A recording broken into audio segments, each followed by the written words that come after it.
देख रहे हैं न्यूज़ एबीपी, सबसे पहले सबसे तेज। मेरा नाम बंसनारायण राय, मैं राष्ट्रीय परिषद का सदस्य स्वदेशी जागरण मंच। सर, आज कैसा आप लोग कार्यक्रम किया जा रहा है, क्या कुछ है आज का कार्यक्रम? पंडित दीनदयाल शोध एवं आरोग्य केंद्र पर पंडित दीनदयाल की पुण्यतिथि पर एक करीब 10 विद्यार्थियों 10 स्कूल के विद्यार्थियों का एक प्रतियोगिता कराई गई थी, सामान्य ज्ञान संबंधी। उसका उद्देश्य था कि पंडित दीनदयाल जी के बारे में भी जो बच्चे हैं उनको भी बताया जाए और उनके द्वारा जो सिद्धांत प्रतिपादित किए गए उनको आगे बढ़ाने में अपना सहयोग, बहुमूल्य सहयोग दें। इस अवसर पर राष्ट्रीय स्वयंसेवक के प्रचारक श्री अजय उपाध्याय जी, विभाग प्रचारक बलिया, मोहन सिंह जी, गोपाल सिंह जी आदि लोग उपस्थित थे।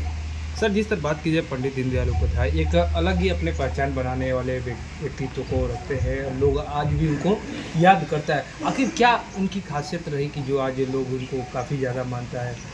पंडित दीनदयाल जी बहुत ही गरीबी हालत से निकल कर के और अपने परिश्रम से आगे बढ़े थे और जो अल्प समय में उनका आपको भी ज्ञात होगा कि उनकी हत्या उस समय के मुगलसराय स्टेशन के पास काउंटर में कर दी गई, जो बहुत ही असहनीय थी और दर्दनाक थी। जो उनके द्वारा अल्प समय में आर्थिक सिद्धांतों के बारे में, देश के बारे में, स्वदेशी के बारे में, स्वावलंबन के बारे में, विकेंद्रीकरण के बारे में जो चर्चा की गई थी वो सब आज भी प्रासंगिक है और उनका मुख्य उद्देश्य था कि एकात्मवाद और अंत्योदय के बारे में किस प्रकार से लोगों को आगे बढ़ाया जाए। अंत्योदय से तात्पर्य यह है कि जो समाज का सबसे अंतिम व्यक्ति है उसको भी किस प्रकार से मुख्य धारा में जोड़ा जाए। सर, लेकिन जिस तरह बात की जाए देखा जाता है कि इस सरकार में एक स्टेशन हुआ करता था मुगलसराय, जिसका दर्दनाक स्थिति थी और उस समय उनका अल्प समय में, अल्प आयु में उनकी हत्या कर दी गई थी। उससे हत्या से हम तो यही कह सकते हैं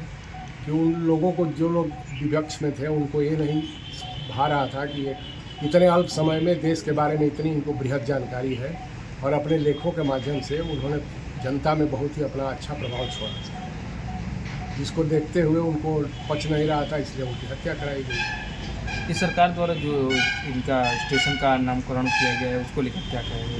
ये तो भाई अच्छी उनकी श्रद्धांजलि है और इससे भी अच्छी श्रद्धांजलि ये है कि जो उनके द्वारा सिद्धांत प्रतिपादित किए गए वर्तमान सरकार द्वारा पालन किया जा रहा है। इससे अंतिम अंत्योदय के अंतर्गत आयुष्मान कार्ड, गरीबी रेखा पर जो नीचे उनको अन्न की उपलब्ध कराया जा रहा है।